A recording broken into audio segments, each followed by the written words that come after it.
Hi, beautiful people. It's bonding time by the fireside. You are all welcome. So just pull your chairs and let's do this as a family. Today we are going to be cooking some minced beef stew. It's going to be quick. So in a clean pot, just add in a little bit of vegetable oil. Once your oil is hot, add in some salt and some sliced onions. Stir fry your onions for about a minute and then add in your leeks. Give it a good stir and allow it to fry again for about another minute or two. Once you feel that your onions and leeks are ready, add in your garlic and ginger. I used a teaspoon of garlic and a teaspoon of ginger.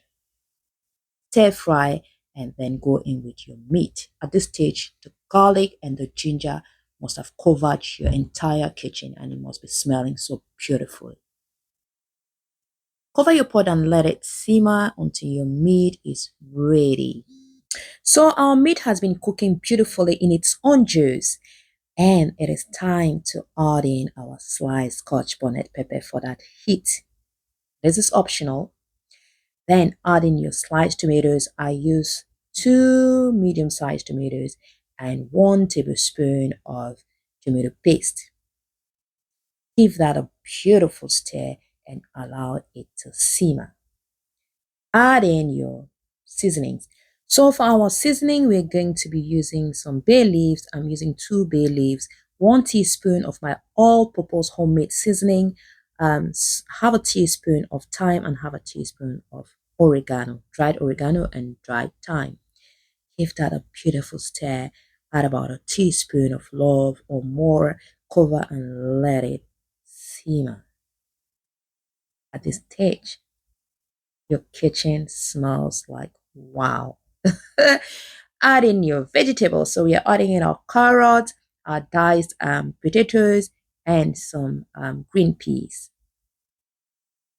Stir that beautifully. Add in a little bit of water and cover and allow it to cook on low heat. It's been cooking beautifully. It smells delicious. The aroma is everywhere. To add more color and nutrients to our stew, I added some chopped or diced yellow capsicum, stirred and allowed it to cook for about 30 seconds.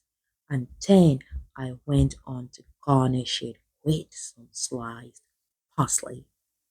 And voila, it is ready. You can use cilantro. I'm not really a cilantro fan. That's why I usually use parsley.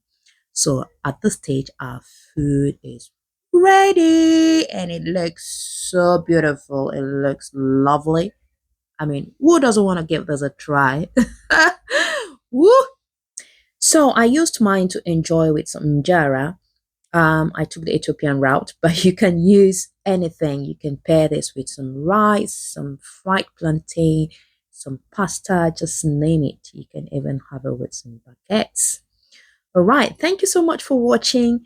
Please do not forget to like, comment, and share the video. And of course, I'll definitely see you in the next one. Bye.